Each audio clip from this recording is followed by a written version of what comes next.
صليا أزكى صلاة سلما أزكى سلام باركا بركا على فيك يا الله على رسول الله صلاة الله سلام الله على ياسين حبيب الله راضيا عني بالوفاء الإمام المعجزين المهاجرين صلاتي على النبي وسلامي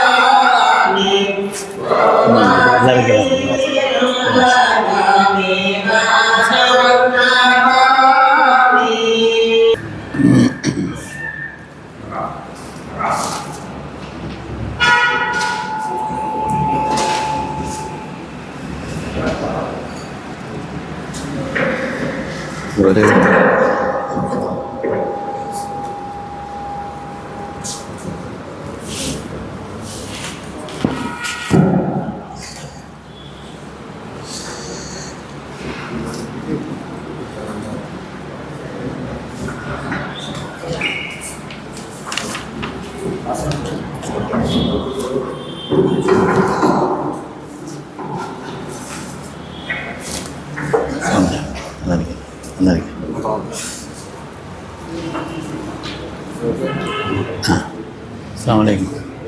நல்லா இருக்கீங்களா? பஸ்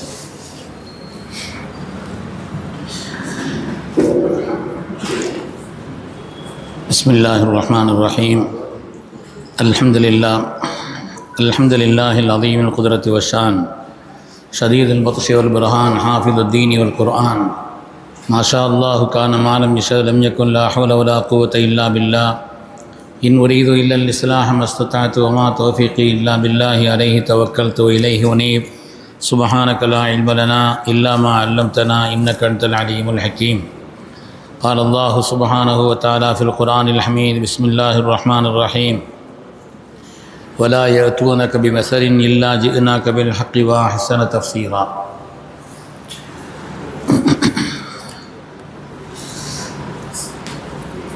وقال النبي صلى الله عليه وسلم حدثنا أبو اليمان حدثنا شعيب حدثنا أبو الزناد عن الأعرج عن أبي هريرة رضي الله عنه عن النبي صلى الله عليه وسلم قال قال الله كذبني ابن آدم ولم يكن له ذلك وشتمني ولم يكن له ذلك فأما تكذيبه إياي فقوله لن يعيدني كما بدأني وليس أول الخلق بأهون علي من إعادته وأما شتمه إياي فقوله اتخذ الله ولدا وأنا الأحد الصمد لم ألد ولم أولد ولم يكن لي كفوا أحد. قوله الله الصمد والعرب تسمى أشرافها الصمد. الحمد لله. கண்ணியத்திற்கும் மிகுந்த மேன்மைக்கும் உரிய உலமா பெருமக்களே, சமூகத்தில் இருக்கக்கூடிய சங்கைக்குரிய தாய்மார்களே, சகோதரிகளே, பெரியோர்களே, அன்பர்களே, அல்லாஹுடைய கருணையினால் மிகுந்த பாரம்பரியத்தோடு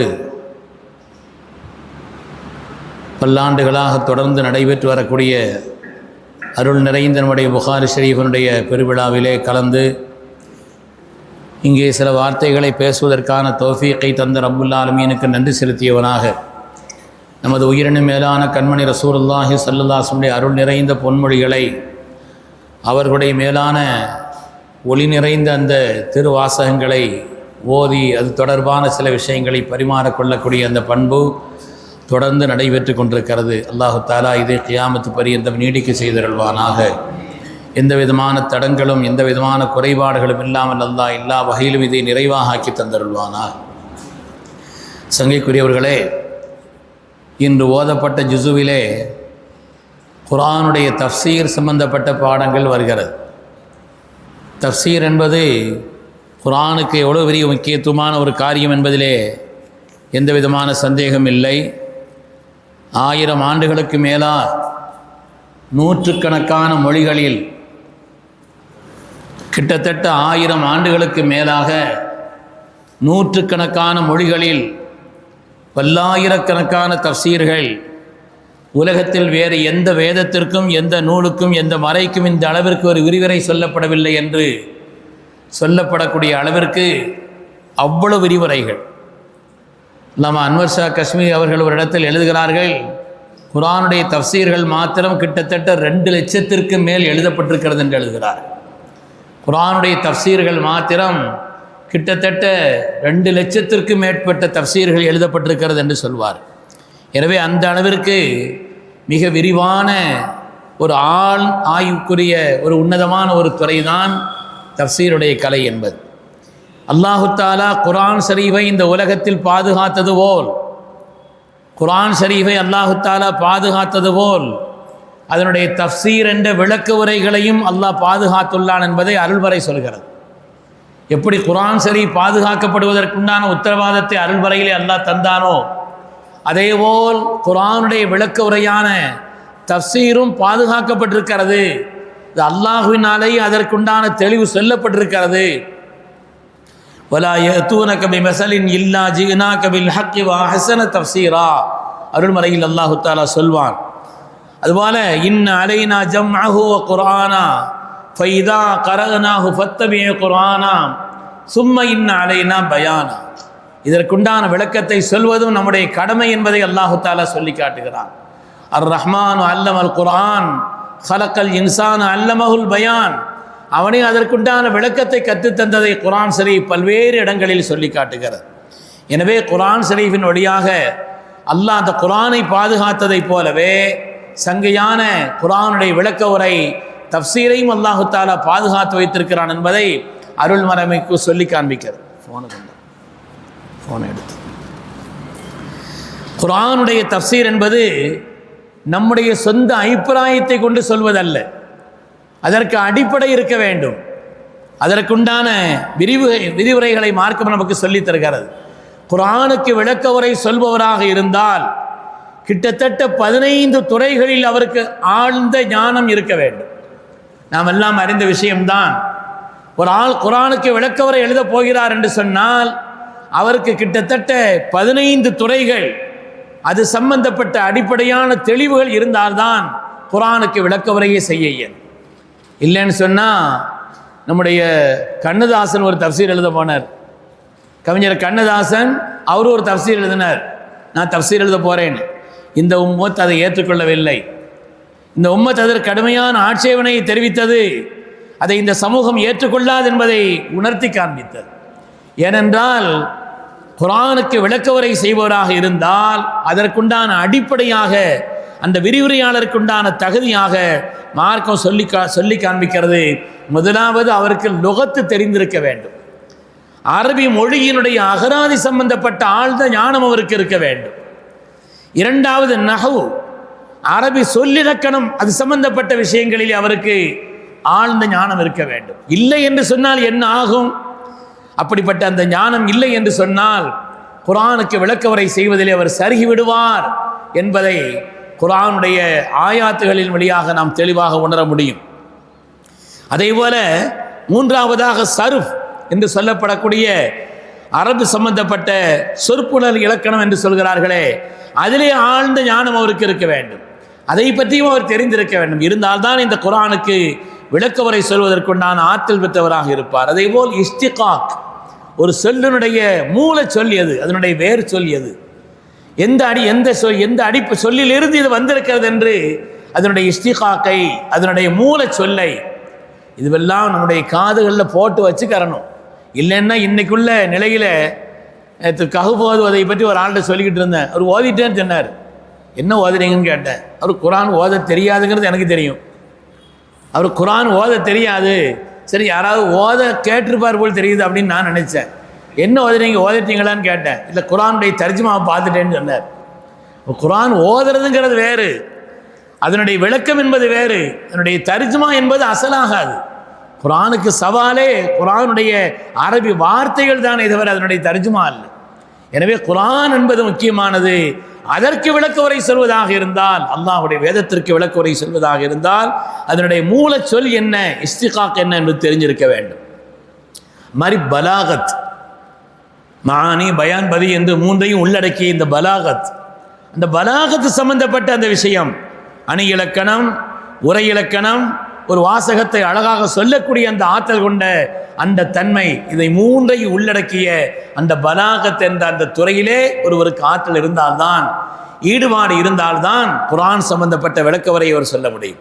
அது மாதிரி கிராத் ஓதுவதனுடைய சட்ட முறைகளை தெரிந்திருக்க வேண்டும்.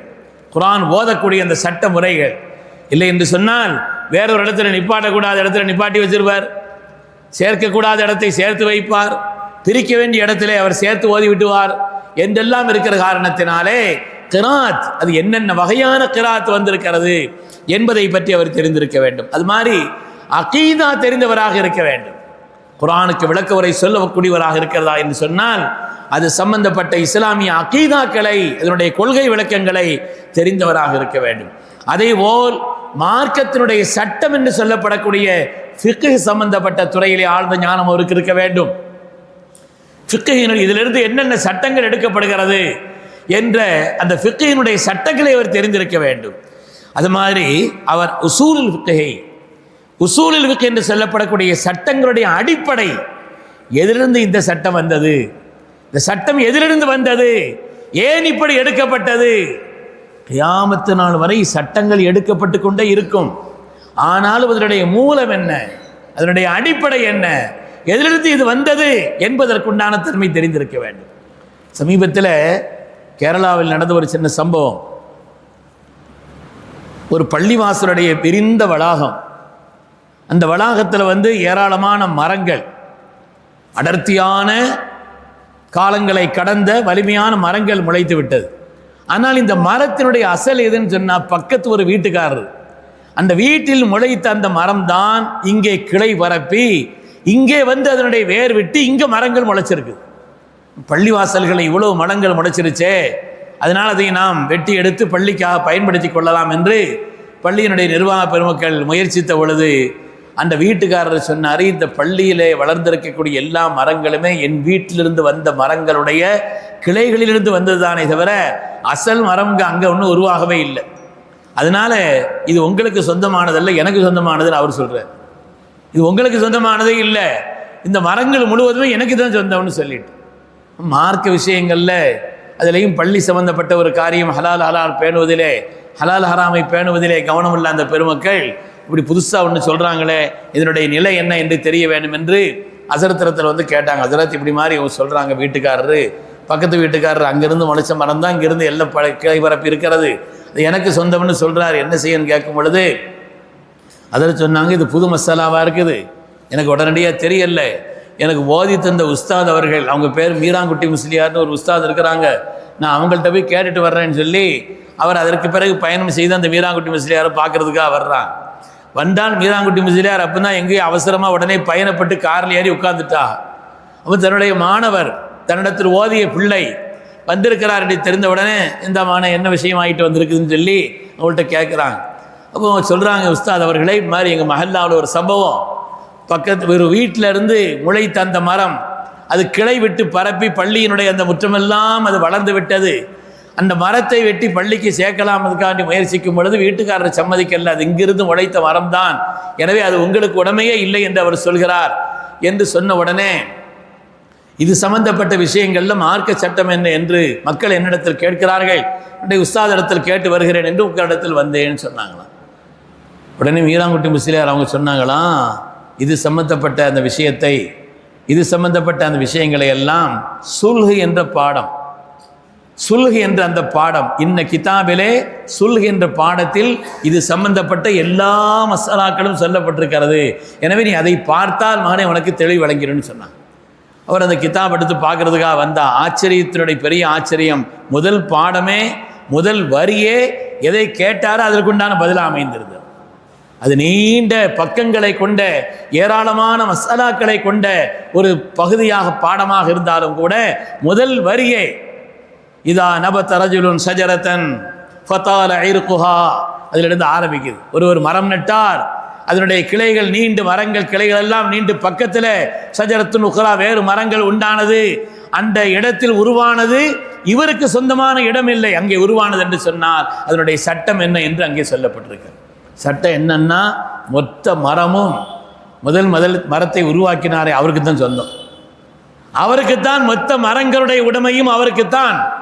ஆனால் இங்கே முளைத்திருக்கிறதே, இங்கே அது வளர்ந்திருக்கிறதே, இங்கே இடம் பிடித்திருக்கிறதே என்றால் இந்த இடத்திற்கான வாடகையை அந்த வீட்டுக்காரர் கொடுக்கணும். எவ்வளவு நாள் இங்கே முளைத்து வளர்ந்ததோ அது சம்பந்தப்பட்ட அந்த வாடகையை அவர் அந்த வீட்டுக்காரர் கொடுக்க வேண்டும் என்று சட்டத்தை சொல்லி அதனுடைய மூல காரணம் என்னென்ன அடிப்படையில் இது எடுக்கப்பட்டிருக்கிறது என்பதை எல்லாம் சொல்லி காட்டினார். எனவே ஃபிக்ஹ் சம்பந்தப்பட்ட அந்த ஞானம், குறிப்பாக இன்னும் உசூலுல் ஃபிக்ஹ் என்று சொல்லப்படக்கூடிய ஒரு சட்டங்களுடைய அடிப்படை சம்பந்தப்பட்ட அந்த ஞானம், இவைகளெல்லாம் தெரிந்தால்தான் குர்ஆனுக்கு தஃப்சீர் செய்யக்கூடிய ஒரு நிலையே ஒரு ஆளுக்கு அந்த ஆற்றல் உருவாகும். அது மாதிரி அஸ்பாபுன் நுசூல், குர்ஆன் என்ன காரணத்திற்காக இந்த ஆயத்து இறங்கியது, இந்த ஆயத்து இறங்கியதனுடைய காரணம் என்ன, இப்பொழுது அதனுடைய நிலைப்பாடுகளிலே காலத்தினுடைய நிலைகளுக்கு ஏற்ப விளக்கங்கள் சொல்லப்பட்டாலும் கூட இந்த ஆயத்து எதை அடிப்படையாக வைத்து இறக்கப்பட்டது என்பது தெரிந்திருக்க வேண்டும், இறங்கிய காரணங்களை தெரிந்திருக்க வேண்டும். அது மாதிரி நாசிக் மன்சூக் என்று சொல்லப்படக்கூடிய மாற்றியது எது, மாற்றப்பட்டது எது, குர்ஆனிலே எந்த ஆயத்து இதை மாற்றியது, இந்த சட்டத்தை மாற்றியது, மாற்றப்பட்ட ஆயத்து எது என்பது சம்பந்தப்பட்ட அந்த நுணுக்கம் அவருக்கு தெரிந்திருக்க வேண்டும். அது மாதிரி ஹதீஸுகளை பற்றி, இந்த ஆயத்து தொடர்பான விஷயங்களில் வரக்கூடிய ஹதீஸுகள் மாத்திரமல்லாது ஹதீஸுகளை பற்றிய ஞானமும் தெரிந்திருந்தால்தான் அவர் குர்ஆனுக்கு விளக்குரை சொல்ல முடியும். எல்லாவற்றிற்கும் மேலாக ரப்பினுடைய புறத்திலிருந்து வழங்கப்படக்கூடிய ஒரு லதுன்னியான இல்ம், ஒரு லதுன்னியான ஒரு இல்ம் எல்லாம் இருந்தாலும் கூட ஒரு மறைமுகமான அப்படிப்பட்ட ஒரு ஆற்றலும் அவருக்கு இருக்க வேண்டும்.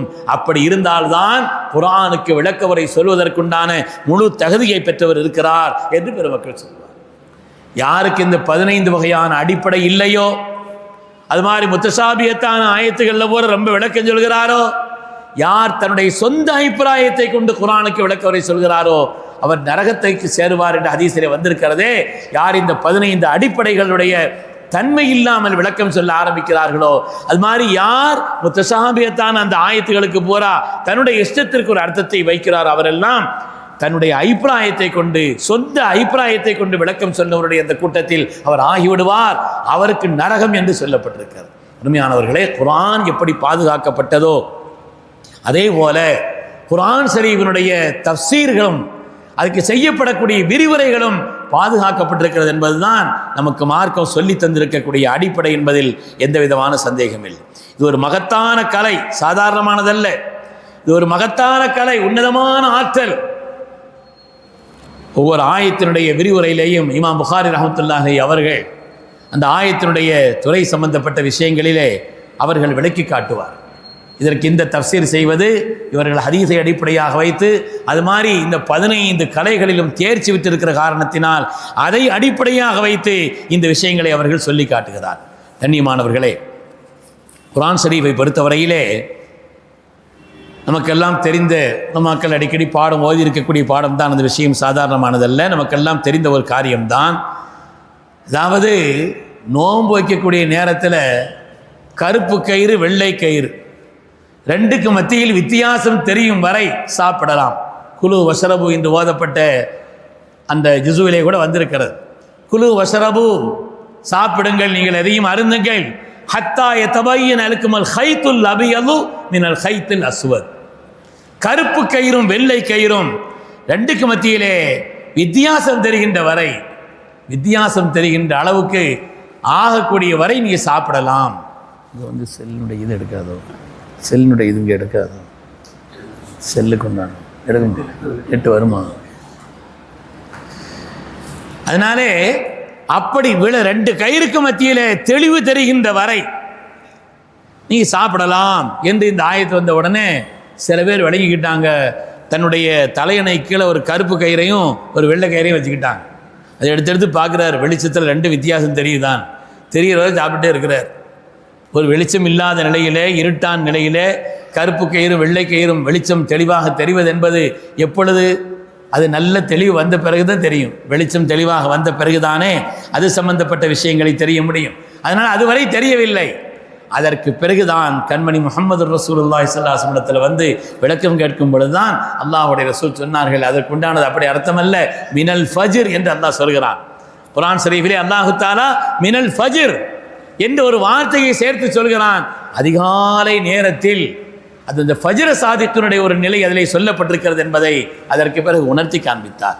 எனவே அருமையானவர்களே, நேரடியாக நாம் வெள்ளைக்கயிறு கருப்பு கயிறுன்னு பார்த்துட்டு அதுவரை சாப்பிட்டு இருந்தோன்னு சொன்னால் அதுக்கு பிறகு சூரியனும் உதயமாயிரும். அதுக்கு பிறகு அதுவரை சாப்பிடலாம், நோன்பு வைக்கிறதுக்காக வேண்டி அதுவரை சாப்பிடலான்னா சூரியனும் உதயமாயிரும். அந்த அளவுக்கு உண்டான நேரம் ஆகிவிடும். அதனாலே அந்த ஆயத்திற்கான விரிவுரை என்பது கண்மணி ரசூலுல்லாஹி ஸல்லல்லாஹு அலைஹி வஸல்லம் சொல்லி தந்திருக்கிறார்கள் அவர்களுடைய விளக்கத்தின் வழியா. அது மாதிரி அதற்கு உர்வா ரலியல்லாஹு அன்ஹு அவர்கள் அன்னை ஆயிஷா ரலியல்லாஹு இடத்தில் கேட்கிறார்கள், அல்லாஹு தஆலா குர்ஆன் ஷரீஃபிலே இன்ன ஸஃபா வல் மர்வத மின் ஷஆயிரில்லாஹ், ஸஃபா மர்வா என்பது அல்லாஹ்வின் அடையாள சின்னங்கள். யார் ஹஜ்ஜோ உம்ராவோ செய்கிறார்களோ அந்த ரெண்டுக்கு மத்தியில் அவர்கள் நடப்பது செல்வது குற்றம் அல்லன்னு அல்லாஹ் சொல்லியிருக்கிறானே. ஃபலா ஜுனாஹ அலை ஐயத்தவஃப பிஹிமா, அந்த ரெண்டுக்கு மத்தியில் நடப்பதும் ஓடுவதும் குற்றம் அல்லன்னு தான் அல்லாஹ் சொல்கிறான். ஆனால் மார்க்கத்தை பொறுத்தவரையிலே அதை கடமையாக்கியிருக்கிறது. இன்னல்லாஹ் கதப அலைக்குமுஸ் ஸாய், அல்லாஹு தஆலாவுடைய ரசூல் சொன்னார்கள், அல்லாஹ் உங்களுக்கு சையை விதியாக்கி இருக்கிறான், எனவே சை செய்யுங்கள் என்று சொல்லியிருக்கிறார்களே. ஆனால் அல்லாஹு தஆலா ஃபலா ஜுனாஹ அலைஹி என்று தானே அல்லாஹ் சொல்லியிருக்கிறான். இந்த ஆயத்திற்கான விளக்க உரையை நம்முடைய அருமை தாயார் அன்னை ஆயிஷா ரலியல்லாஹு அன்ஹா கேட்கிறார்.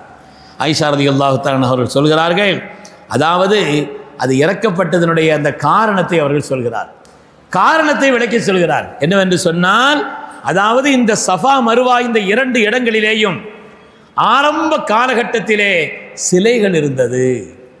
சிலைகள் இருந்த காரணத்தினாலே அந்த ரெண்டுக்கு மத்தியிலே தவாஃப் செய்வது, சை செய்வதை, நடந்து செல்வதை, ஓடுவதை சஹாபாக்களுடைய மனதிலே ஒரு நெருடல் இருந்தது. அவர்களுக்கு ஒரு நெருடல் இருந்தது. அந்த நெருடலை, அந்த சங்கடத்தை, அப்படிப்பட்ட ஒரு எண்ணத்தை போக்குவதற்காக அல்லாஹு தஆலா சொன்னான், ஃபலா ஜுனாஹ அலை, அப்படி நீங்கள் நினைக்க வேண்டியதில்லை, அந்த நெருடல் உங்களுக்கு வேண்டியதில்லை என்றுதான் அல்லாஹு தஆலா சொன்னானே தவிர அதற்காக வேண்டி சை செய்வது வாஜிப் என்ற இந்த காரியம் என்பது கட்டாயம் என்ற இந்த ஹதீஸ் அதற்கு முரணானதல்ல என்று நம்முடைய அருமை தாயார் உம்முல் முஃமினீன் அன்னை ஆயிஷா ரலியல்லாஹு அன்ஹா அவர்கள் சொல்லி காண்பிப்பார். குர்ஆனுக்கு விளக்கவுரை என்பது அதை பற்றிய ஆழ்ந்த ஞானம் உள்ளவர்களுக்கும் அது தொடர்பான ஈடுபாடு உள்ளவர்களுக்குத்தான் அது சம்பந்தப்பட்ட விஷயங்களிலே முழுமையான நிலைப்பாடு இருக்கும் என்பதை நாம் பார்க்கிறோம். அருமையான பெருமக்களே, சஹாபாக்களிலேயே எல்லோரும் குர்ஆனுக்கு விளக்கவுரை சொல்வதிலே ஒரே தரஜாவில் உள்ளவர்கள் அல்ல, எல்லோரும் ஒரே தரஜாவில் உள்ளவர்கள் அல்ல, அவர்களே வித்தியாசம் இருந்தது.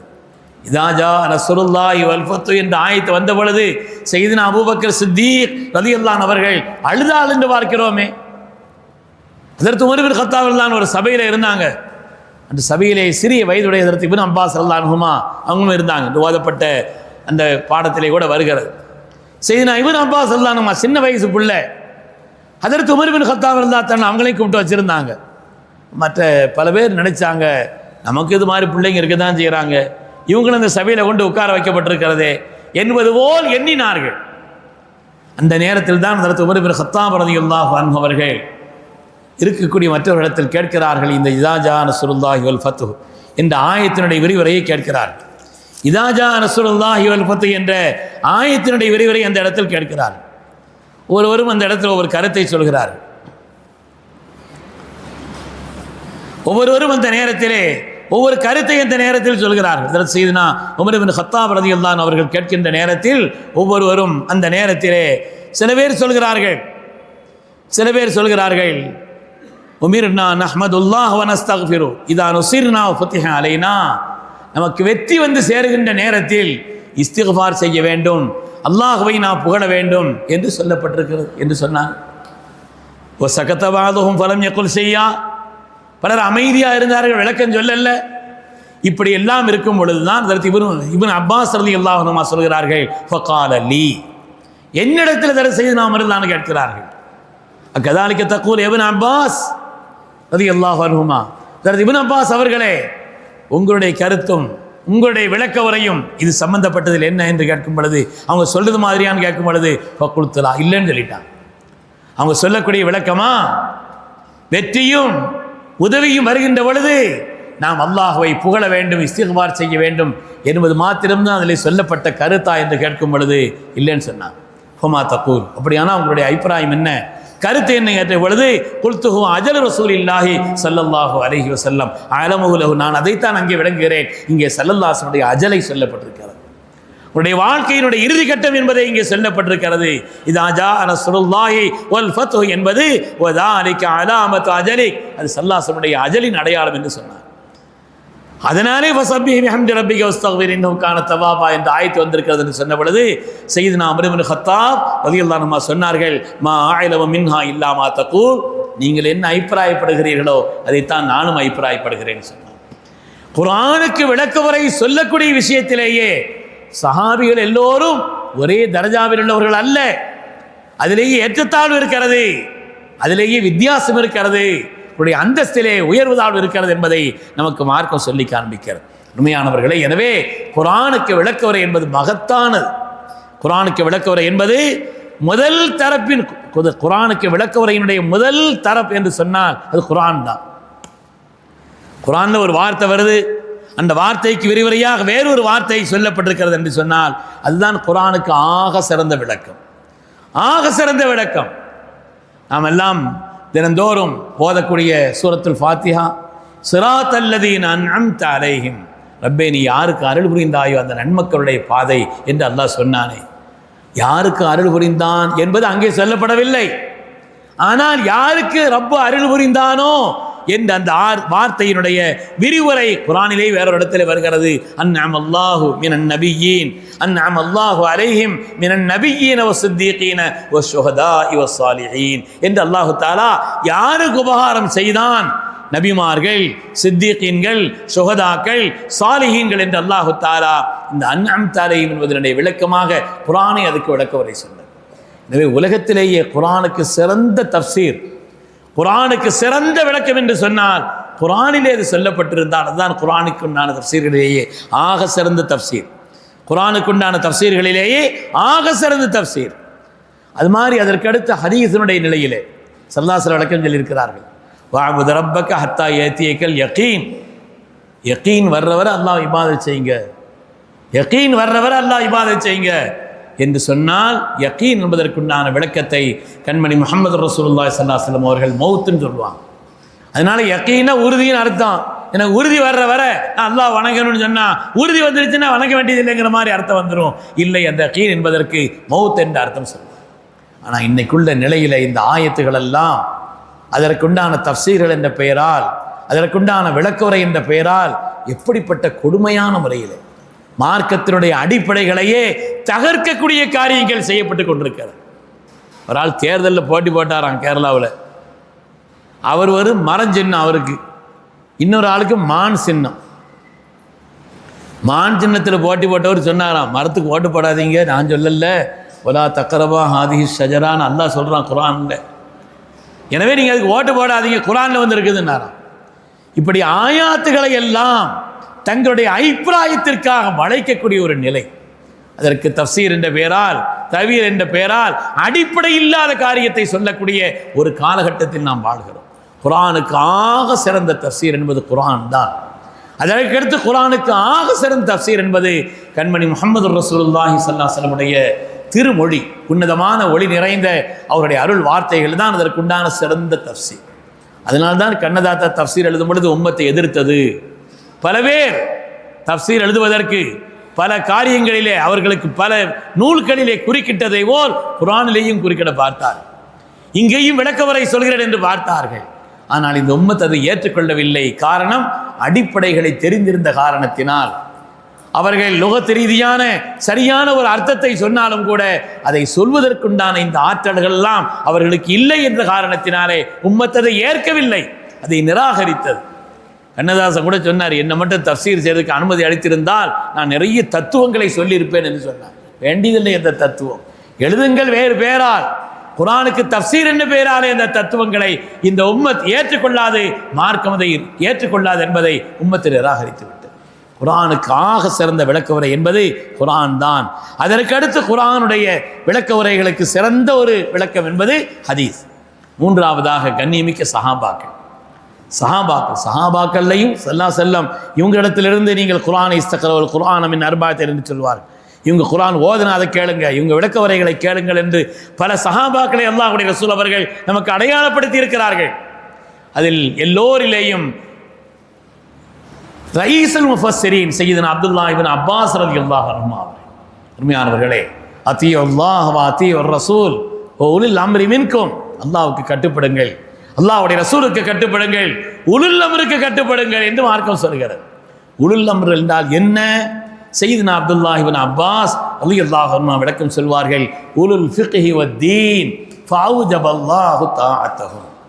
உலுல் ஃபிக்ஹி வத்தீன் ஃபஅவுஜபல்லாஹு தாஅத்தஹும். இந்த ஆயத்தின் வழியாக ஃபிக்ஹுடையவர்களுக்கு நாம் கட்டுப்படுவதை அல்லாஹ் வாஜிபாக்கி இருக்கிறான், நம்ம கடமையாக்கி இருக்கிறான் என்று அந்த ஆயத்தினுடைய விரிவுரையை நமக்கு சொல்லி காட்டுவார். எனவே நம்முடைய இஷ்டத்திற்கு அல்ல, குர்ஆனிலே விளக்கம் வந்து விட்டது என்று சொன்னால் அதுதான் சிறந்த விளக்கம். ஃபதலக்கா ஆதம மிர் ரப்பிஹி கலிமாத்தின், ஆதம் அலைஹிஸ்ஸலாம் ரப்பிடத்திலிருந்து சில கலிமாத்துகளை எடுத்துக்கொண்டார்கள். அதை கொண்டு அவர்கள் அல்லாஹ்விடத்திலே துஆ செய்த பொழுது ஃபதாப அலை, அல்லாஹ் அந்த தௌபாவை ஏற்றுக்கொண்டான் என்று வருகிறது. என்ன கலிமாத்துகள்? குர்ஆனே அதற்கான விளக்கத்தை சொல்கிறது.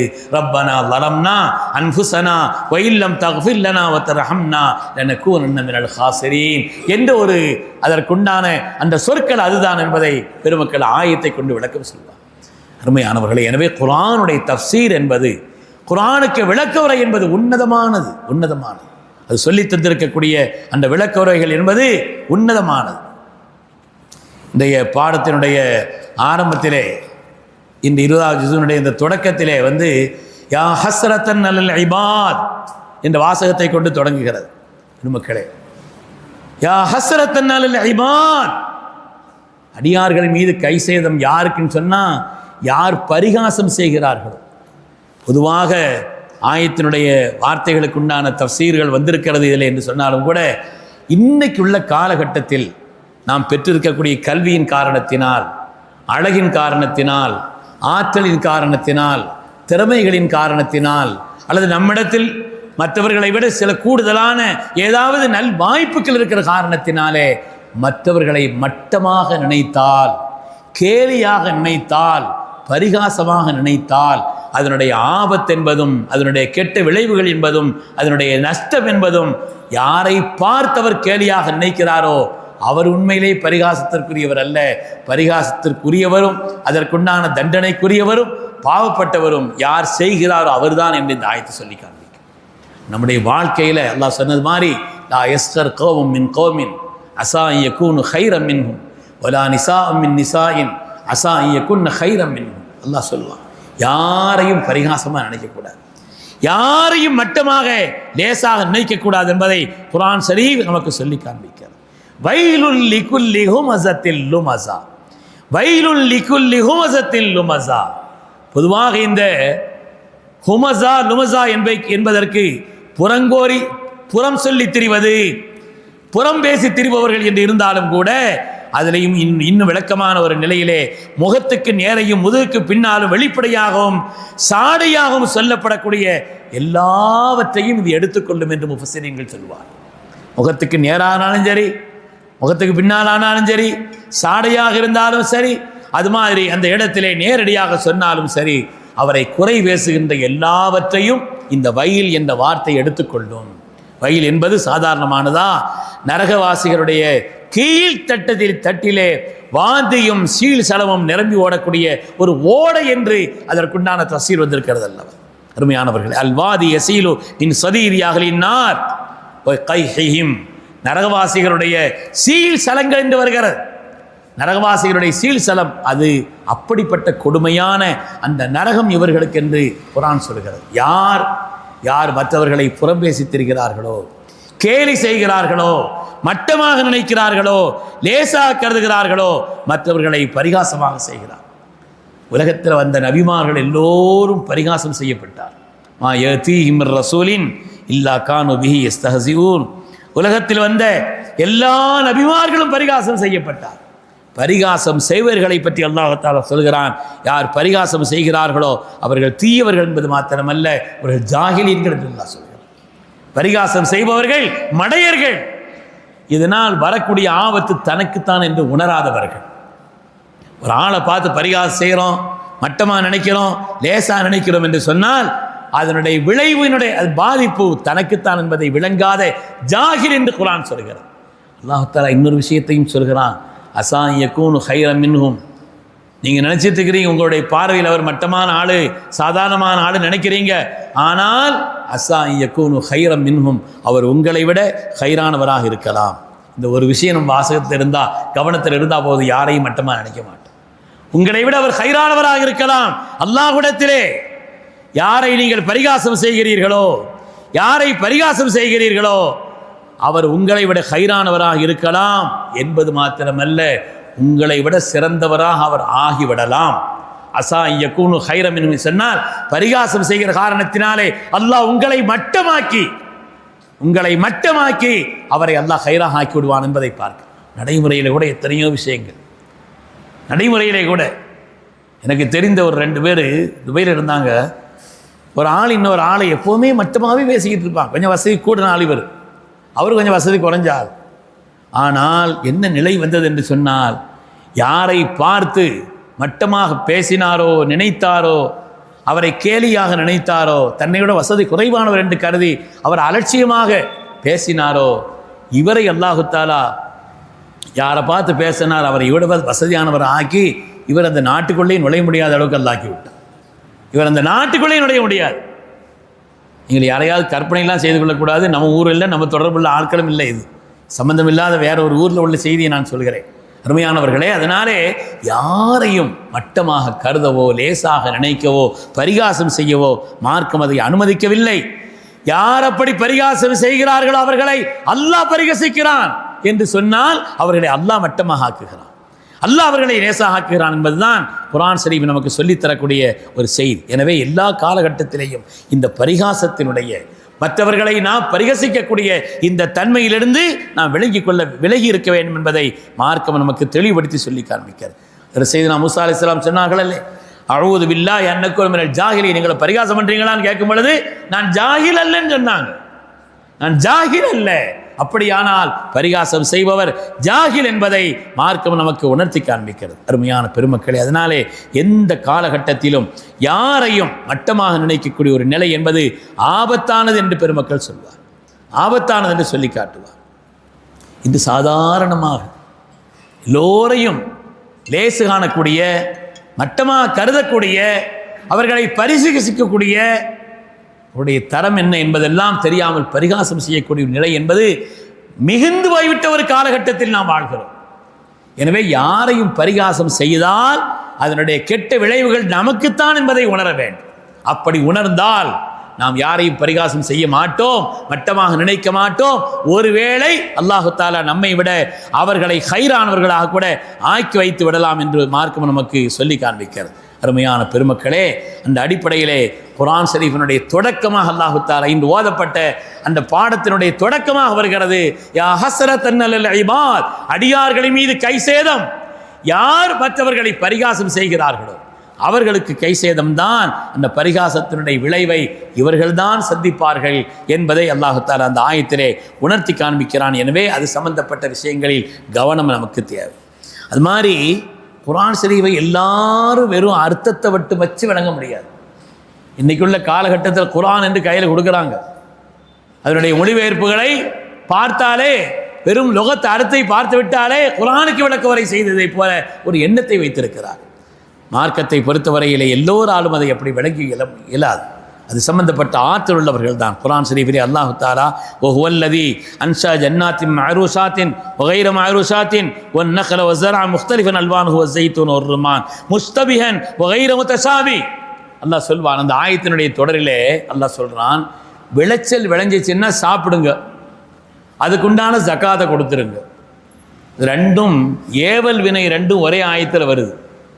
குலு, விளைந்ததை சாப்பிடுங்கள், அதுக்கு அடுத்து அல்லாஹ் சொல்றான் வாத்து ஹக்கஹு யௌம ஹசாதிஹி, சாப்பிடுங்கள் என்பதும் அதனுடைய ஜக்காத்தை நீங்கள் கொடுத்து விடுங்கள் என்பதும் ஒரே ஆயத்தில் தான் வருகிறது.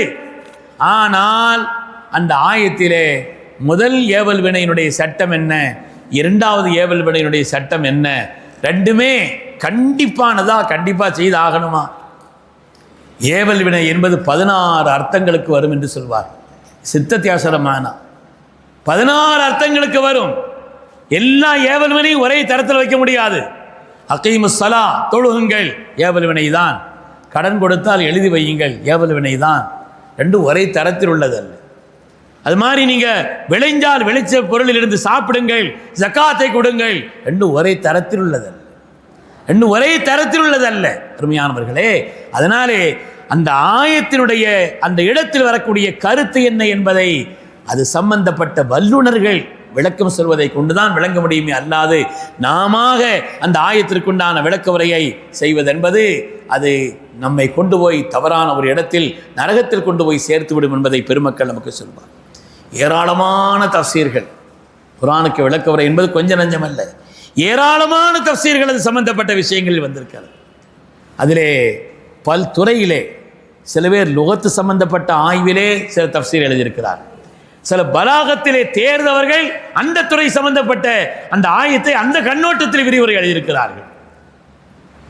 குர்ஆன் ஷரீஃபிலே ஹஜ்ரத் இமாம் பைலாவி ரஹ்மத்துல்லாஹி அலைஹி அவர்கள் எல்லா துறை சம்பந்தப்பட்டதையும் கலந்து எழுதுவார்கள். இமாம் கஸ்ஸாப் ரஹ்மத்துல்லாஹி அலைஹி அவர்கள் கஸ்ஸாபிலே எக்கசிவுக்குள்ள செய்யும் சொல்லுவாங்க. எல்லாவற்றையும் விளக்கி கொடுக்கும், அது எல்லாவற்றையும் விளக்கி கொடுக்கக்கூடிய ஒரு தஃசீர். அது மாதிரி தஃசீருல் கபீர் மிக நீண்ட விரிவுரையானது. தஃசீர் குர்துபியோ, இப்னு கஸீரோ, ஜலாலைன், சாவி, ஹாசின், ரூஹுல் மஆனி, ரூஹுல் பயான் என்று ஏராளமான தஃசீர்கள் அது சம்பந்தப்பட்ட விளக்க உரை சொல்லப்பட்டிருக்கிறது. அருமையானவர்களே, சமீப காலத்தில் எழுதப்பட்ட தஃசீர் தான் ஜவாஹிர். பின்னால் முஃபஸ்ஸிரீன்களுடைய அந்த பகுதியில் உள்ளவர்கள் அல்லாமா தன்தாவி ரஹ்மத்துல்லாஹி அலைஹி எழுதின தஃசீருல் ஜவாஹிர் என்ற அற்புதமான ஒரு தஃசீர். நவீன கருத்துக்களை குர்ஆனுடைய ஆயத்துகளோடு ஒப்பிட்டு சொல்வார். நவீன கருத்துக்களை குர்ஆனுடைய ஆயாத்துகளோடு ஒப்பிட்டு சொல்லி அது சம்பந்தப்பட்ட விஷயங்களை சொல்வார். 16 வால்யூம் கொண்டது. அது ஒவ்வொரு வால்யூம் 300 பக்கங்கள் கொண்டது. மிக நீண்ட விரிவுரை கொண்ட தன்தாவி ரஹ்மத்துல்லாஹி அலைஹினுடைய தஃசீர். அது மாதிரி ஒவ்வொரு துறை வல்லுநர்களும் தாங்கள் எந்த துறையிலே தேர்ச்சி பெற்றிருக்கிறார்களோ அந்த துறை சம்பந்தப்பட்ட விஷயங்களை விளக்கி சொல்லக்கூடிய தஃசீர்கள் என்பது ஏராளமாக வந்திருக்கிறது.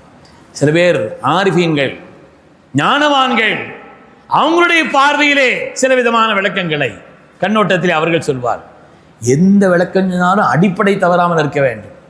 அந்த 15 ஆற்றல்கள் தெரிந்திருக்க வேண்டும் என்று சொல்கிறோமே, அதனுடைய அடிப்படைகள் தெரிந்து விளக்கம் சொல்ல வேண்டும்.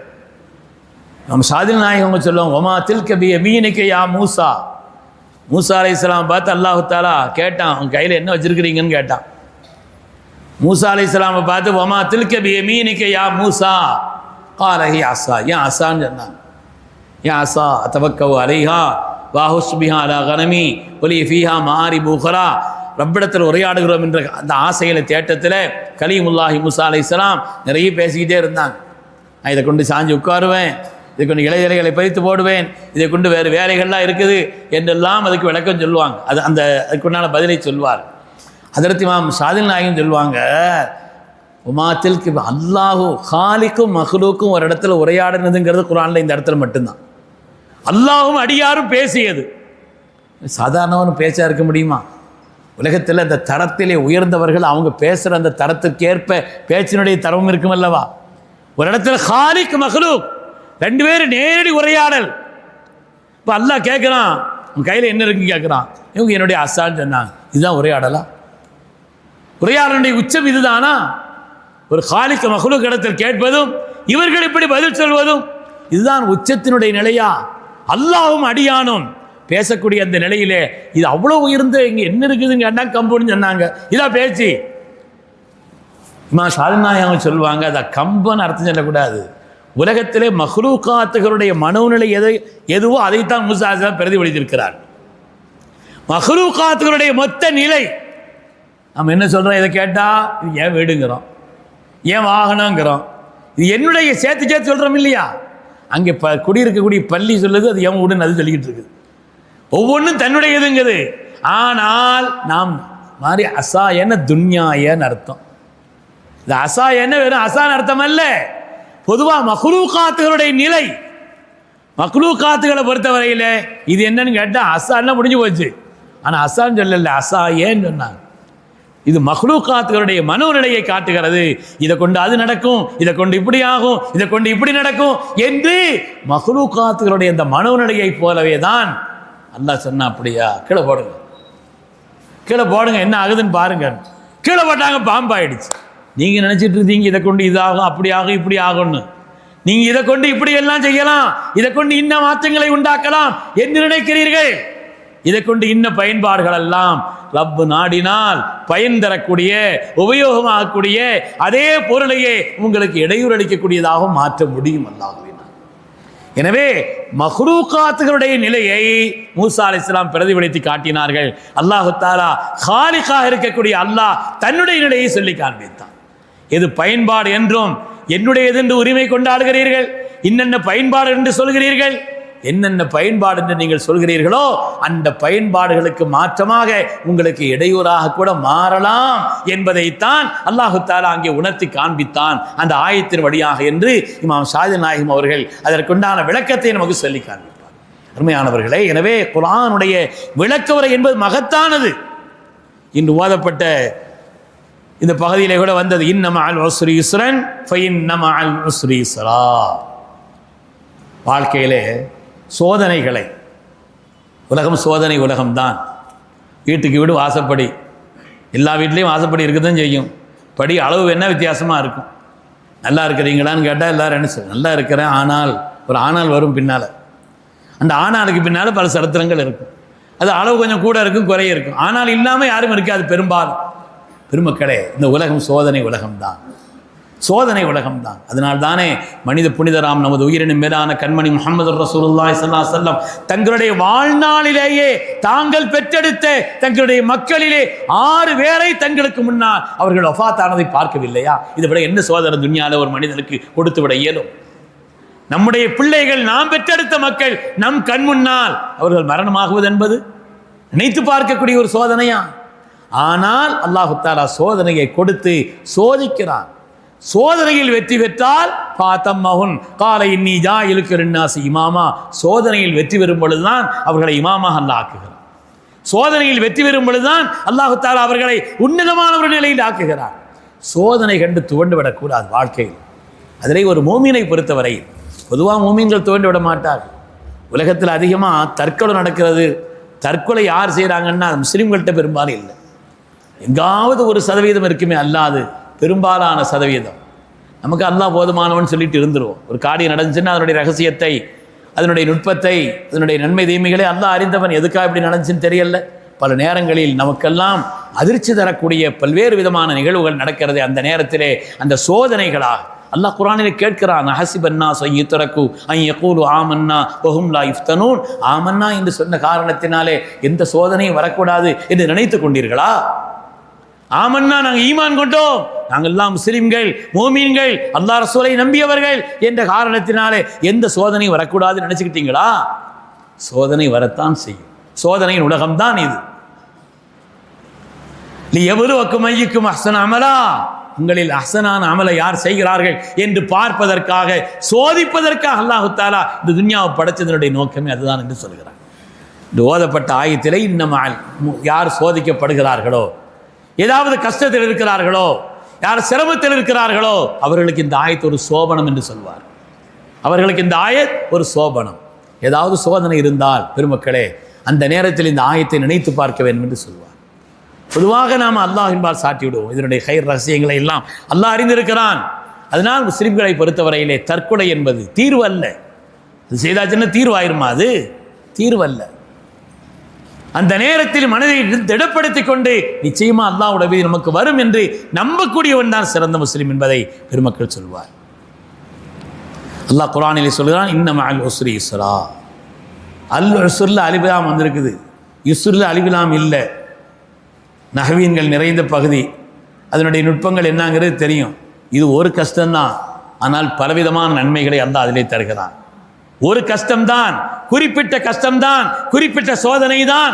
ஆனால் அதனுடைய பலன்கள் என்பது இந்த கஷ்டத்திற்காக அல்லாஹ் தரக்கூடிய சன்மானங்கள் என்பது ஒன்றல்ல, அது ஒன்றல்ல.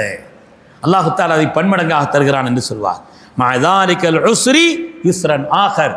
ஒரு கஷ்டம் வந்துச்சுனாலே அதோடு வேறு அல்லாஹ் தஆலா ஒரு உயர்வையும் சேர்த்துத்தான் தருவான். ஆயத்திலே சொல்லப்பட்டிருக்கக்கூடிய விளக்கவரை அதுதானே. மஅதாலிகல் உஸ்ர், அந்த கஷ்டத்தோடு யுஸ்ரன் ஆகர், வேறு நிச்சயமா ஒரு கைர் அல்லாஹ் வச்சுத்தான் இருப்பான். அதிலையும் சொல்ல போனால் இன்னும் பெருமக்கள் சொல்வார்கள், ஒரு கஷ்டத்தோடு பல நன்மைகளை அல்லாஹ் வச்சிருப்பான். இதஸ்தத்தத் பிகல் பல்வா ஃபஃபக்கிர் ஃபீ அலம் நஸ்ரஹ், இதஸ்தத்தத் பிகல் பல்வா ஃபஃபக்கிர் ஃபீ அலம் நஸ்ரஹ் ஃபஉஸ்ருன் பைன யுஸ்ரைனி இதா ஃபக்கர்தஹு ஃபஃப்ரஹ். வாழ்க்கையில் ஏதாவது சோதனையா, ஒரு கஷ்டமான நிலையா, அப்படி ஒரு நிலை வருமானால் அந்த நேரத்தில் நீங்கள் நிச்சயமாக அலம் நஸ்ரஹ் சூராவை சிந்திச்சு பாருங்கள். அலம் நஸ்ரஹ் சூராவை நீங்கள் சிந்தித்து பாருங்கள். ஃபஉஸ்ருன் பைன யுஸ்ரைனி, ஒரு கஷ்டம் இருந்தால் அல்லாஹு தஆலா அதனுடைய விளைவாக 2 விதமான பன்மடங்கான பாக்கியங்களை அல்லாஹு தஆலா ஏற்படுத்தி தருகிறான் என்று பெருமக்கள் சொல்வார். அதனாலே வாழ்க்கையில் ஏதாவது சோதனைகள் வருகின்ற நேரத்தில், வாழ்க்கையில் ஏதாவது சிரமங்கள் வருகின்ற நேரத்தில், அந்த சிரமங்களிலே நம்மை நாம் ஆழ்ந்து போய் அழுத்தி போய் விடாமல், அதற்கு பிறகு அல்லாஹு தஆலா இந்த சோதனைக்கு பின்னால் நிச்சயமாக ஒரு நன்மையை அல்லாஹ் வைத்திருப்பான், ஒரு உயர்வை வைத்திருப்பான் என்று நம்புவதும், அந்த நன்மை என்பது ஒன்றல்ல பல நன்மைகள் இருக்கிறது என்பதையும் நமக்கு உணர்த்தி காட்டக்கூடியதாக இந்த ஆயத்தினுடைய தஃப்சீர் அமைந்திருக்கிறது என்று பெருமக்கள் சொல்வார். இன்று ஓதப்பட்ட இந்த பாடத்திலே தஃப்சீர் சம்பந்தப்பட்டது அல்லாது அப்வாபு ஃபதாயிலுல் குர்ஆன், குர்ஆனுடைய மேன்மைகள், குர்ஆன் இறக்கப்பட்டதனுடைய நிலைப்பாடுகள், குர்ஆன் இறக்கப்பட்டது, அதை ஜம்மு செய்தது, அது சம்பந்தப்பட்ட விஷயங்களை எல்லாம் இந்த ஓதப்பட்ட இந்த ஆயத்திலே நமக்கு சொல்லி காட்டப்பட்டிருக்கிறது. நாம் அதை நினைத்து நன்றியுடையவர்களாகவும் இருக்க வேண்டும். குர்ஆன் என்பது நம்முடைய கையில் வந்துச்சுன்னா சாதாரணமானதல்ல பெருமக்களே, சாதாரணமாக நமக்கு வரல. இந்த குர்ஆனை ஒன்று சேர்த்து தருவதற்காக நம்முடைய முன்னோர்கள் எவ்வளோ பெரிய சிரமப்பட்டிருக்கிறார், எவ்வளோ பெரிய பாடுபட்டிருக்கிறார்கள். எத்தனையோ ஹுஃபாதுகள், ஹாஃபில்கள் இறந்த நேரத்தில் தான் சையதுனா அபூபக்கர் சித்திக் ரலியல்லாஹு அன்ஹு இடத்திலே போய் சையதுனா உமர் இப்னு கத்தாப் ரலியல்லாஹு அன்ஹு சொல்கிறார்கள், நிறைய ஹுஃபாதுகள் போய்விட்டார்கள், இந்த குர்ஆனை நாம் பாதுகாத்து வைக்க வேண்டும் என்று சொன்ன பொழுது சையதுனா அபூபக்கர் நாயகம் அவங்க சொல்லுவாங்க, அப்படி நமக்கு அல்லாஹ்வுடைய ரசூல் உத்தரவிடவில்லை என்று கேட்டார். இல்லை இல்லை என்று சொன்னால் இது பாதுகாக்கப்பட வேண்டுமே என்ற ஒரு நிலையை சொன்ன பொழுதுதான் அதற்கு பிறகு உமர் அல்லாஹ்வுடைய உள்ளத்தில் அல்லாஹ் எந்த தெளிவை தந்தானோ அது எனக்கும் தந்தான் என்று சையதுனா சித்திக் நாயகம் சொல்லி அதற்குண்டான பணிகளை தொடங்கினார். ஸைத் ரலியல்லாஹு அன்ஹு அவர்களை அழைத்தார், காத்திபுல் வஹ்யான ஸைத் ரலியல்லாஹு அன்ஹு அவர்களைத்தான் அழைத்தார். இந்த குர்ஆனை கையில் எடுத்து நம்ம வச்சு ஓதிக்கிட்டு இருக்கிறோம்னு சொன்னால் அதனுடைய ஒவ்வொருவருக்கும் அதனுடைய ஓதுவதனுடைய நன்மை என்பது சையதுனா ஸைத் ரலியல்லாஹு தஆலா அவர்களுக்கு நிச்சயமாக போய் சேரும். ஏனென்றால் இதை இந்த வடிவிலே நமக்கு தொகுத்து தந்தவர்கள் சையதுனா ஸைத் ரலியல்லாஹு தஆலா அவர்கள், குர்ஆனை ஜம்மு செய்தவர்கள்.